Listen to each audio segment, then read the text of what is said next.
Kapapasok lang na balita, no? Dalawang ginto na si Kaloy. Si Carlos Yulo may second gold. Kaya masarap maging Pilipino ngayong araw na to. Tsaka kahapon.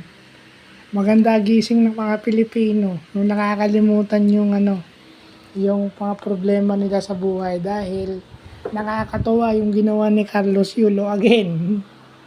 Dahil siya ang nag-gold. So, ibig sabihin, lahat ng Pilipino nagkaroon ng gold medal. Dahil si Carlos Yulo ang ating representative. So, congratulations, Kaloy. Kung ano man yung lumalabas sa social media, wag mo na intindihin. May mga tao talagang mas yun ang iniintindi kaysa doon sa pagkapanalo mo. Dapat ang binabalita nyo yung pagkapanalo ni Kaloy. Hindi yung makakasira kay Kaloy Yulo. No? Puro kasi for views and for money.